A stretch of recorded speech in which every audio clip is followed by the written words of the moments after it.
저는 그 종로 박문각 행정고시 학원에서 주택관리사 회계원리 강의를 맡고 있는 이기명입니다. 반갑습니다.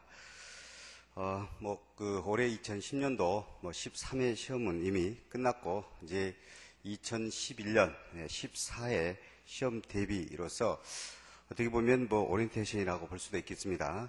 그래서 오늘 이 시간에는 여러분들이 이제 14회 시험을 준비하는 데 있어서 어떻게 준비를 해야 될 것인가, 그리고 지금까지는 어떤 문제들이 주로 어떤 유형의 문제들이 출제됐는지 이런 것들을 좀 파악해보자, 이렇게 기초적인 그런 특강 시간을 마련했습니다. 여러분들에게 그 자료가 이미 나갔을 텐데요.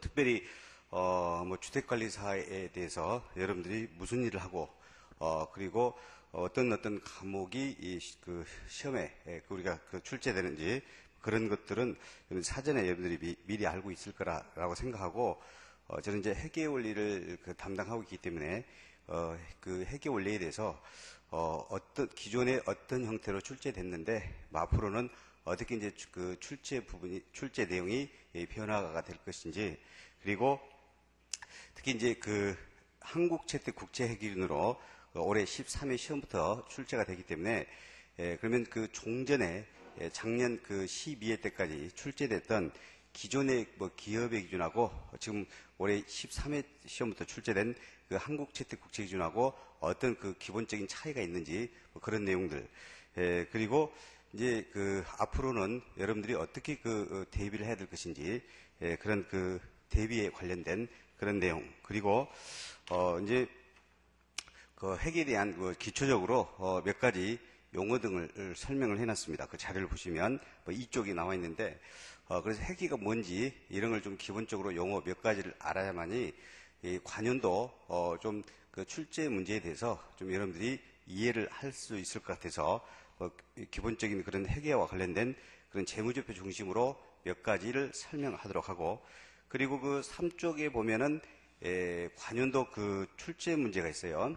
관연도 3쪽에부터 지금 끝들이 그 8쪽까지 쭉 그 관연도 출제 문제가 있는데, 좀 2007년 2007년부터, 그러니까 2007년, 2008년, 2009년, 2010년 올해 그 4년간에 걸쳐서, 최근 4년간에 걸쳐서 그 40문항씩 출제가 되고 있는데, 그러면 4년간 제가 160문항인데 제가 그 중에서 대표적으로 14문제만 제가 뽑아봤습니다.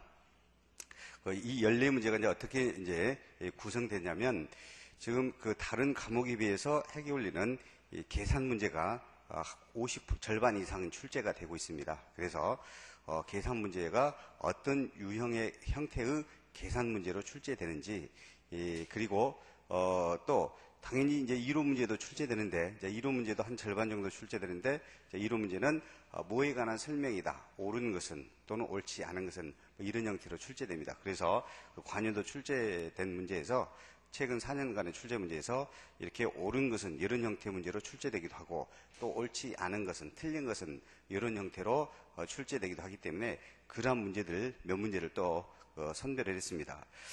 그리고 이제 계산 문제라도 이제 자료형이 대표적이에요. 자료형. 그러니까 다음과 같은 그 자료를 주고 그런 자료를 이용해서 무엇을 계산하면 얼마인가, 이런 형태입니다. 그러면 그런 계산 문제가 복잡한 계산 문제냐? 그렇지 않다는 거죠.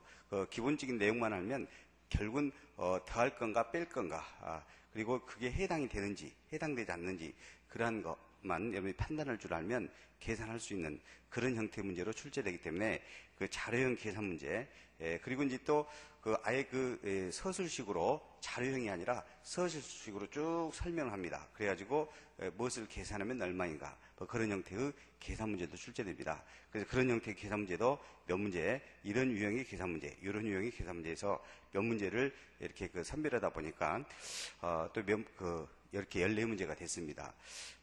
그리고 또 이런 문제도 이제 출제되기도 해요.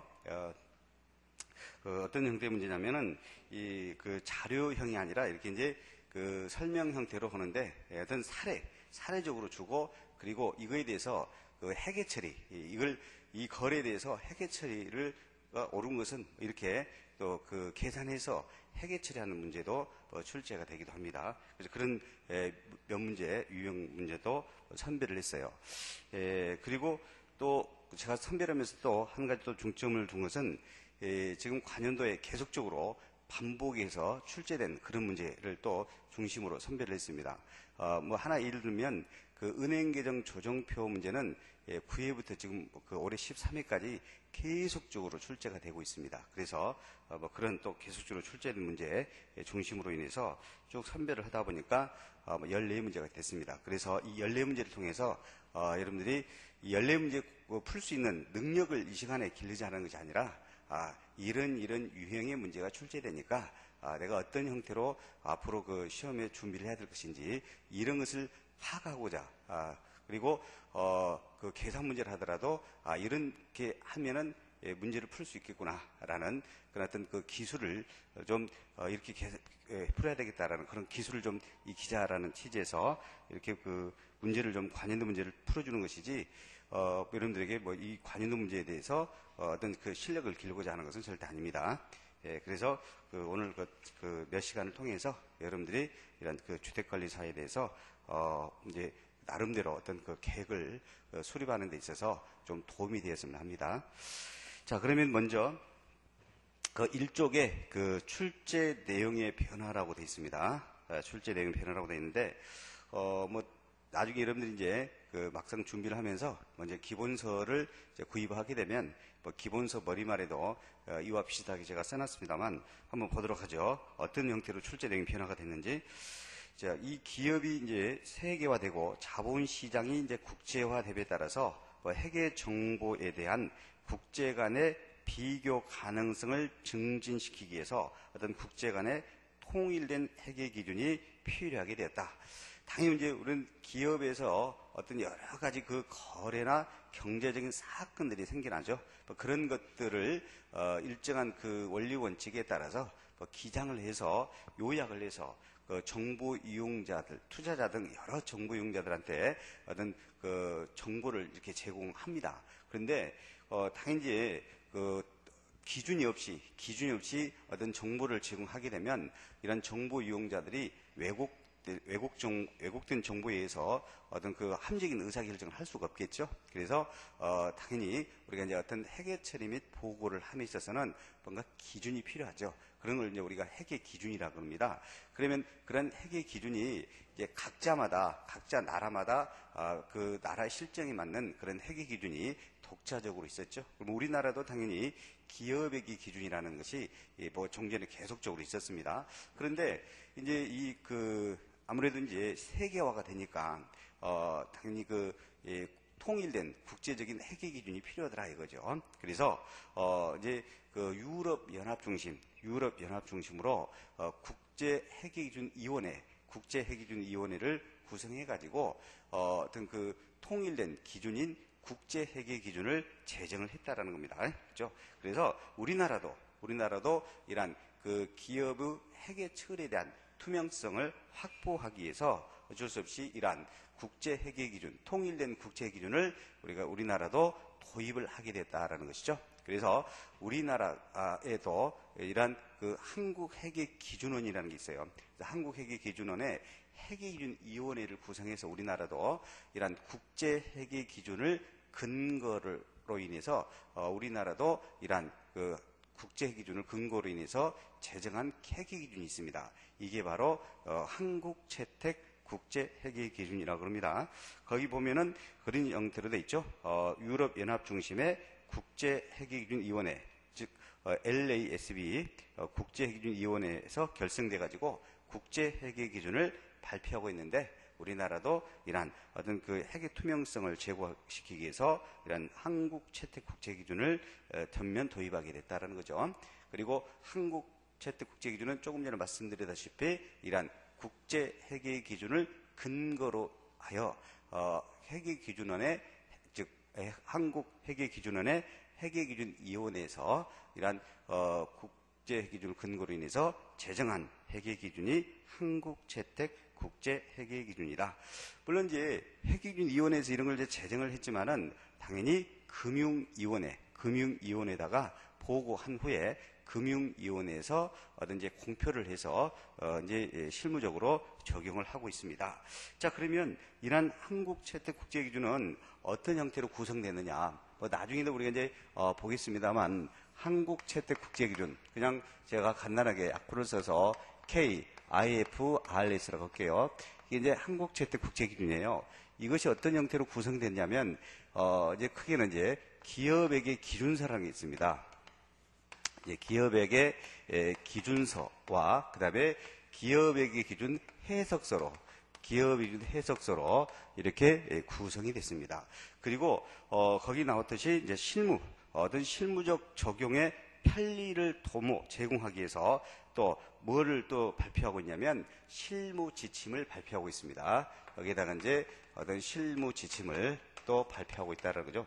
통상은 기업에게 기준서와 기업인의 해석서라고 하면 돼요. 여기다가 이제 어떤 실무적 적용의 편리성을 확보하기 위해서 별도의 어떤 그 실무 지침을 발표하고 있다는 것이죠. 그래서 결론적으로는 한국채택국제회계기준은 국제회계기준을 근거로 해서 제정을 해서 금융위원회에서 공표해서 시행이 되고 있는데 이러한 기업에게 기준서와 기업기준 해석서로 구성되어 있고 그 다음에 실무적 적용의 편리를 위해서 어떤 실무 지침도 발표를 하고 있다라는 것이죠. 그죠? 그러면 이러한 이 한국채택국제기준은 그러면 언제부터 우리가 도입이 되고 모든 기업이 다 적용이 돼야 되느냐? 이런 형태로 되어 있습니다. 한국채택국제기준은 2011년 1월 1일 이후 개시하는 그런 그 상장법인, 주권 상장법인에 대해서는 의무적으로 적용을 하도록 하고 있습니다. 2011년부터는 그냥 쉽게 생각하면 돼요. 2011년부터는 주권 상장법인은 의무적으로 적용하도록 되어 있어요. 자, 주식회사의 외부 감사에 관한 법률에 적용을 받는 그런 주식회사 중에서 또 주권 상장법인에 대해서는 의무적으로 적용을 하도록 하고 있고 그리고 비상장법인은 선택할 수 있습니다. 이러한 비상장법인은 이러한 한국채택국제기준을 선택해서 적용할 수가 있습니다. 물론 그러면 선택하지 않은 비상장법인은 뭐를 적용해야 되냐면 일반 기업의 기준이라는 게 있어요. 일반적인 또 비상장법인 적용 가능한 또 그런 그 일반적인 기업의 기준이라는 게 있습니다. 그걸 적용합니다. 그래서 하여튼 이러한 그 2011년부터 주권 상장법인은 의무적으로 적용을 하되 비상장법인은 이를 선택하여 적용할 수 있다. 그리고 2011년부터 주권 상장법인은 의무적이지만 비상장법인을 포함해서 2009년 1월 1일 이후 개시하는 회계연도부터 조기에 시행할 수도 있습니다. 조기에 시행 적용이 가능하다라는 것 정도 추가적으로 말씀드렸습니다. 자, 그래서 이렇게 이제 이 한국채택국제기준이 우리나라에서 이제 도입을 해서 이렇게 2011년부터 주권 상장법인에 대해서 의무적으로 적용하다 보니까 이제 이러한 주택관리사 보호 자격 시험의 회계 원리도 이러한 2010년 올해 13회 시험부터는 이러한 한국채택국제기준 이거에 의해서 시험 문제가 출제하도록 하고 있습니다. 그래서 올해 2010년 13회 시험에서는 이러한 한국채택국제기준에 의해서 40문항이 출제가 됐습니다.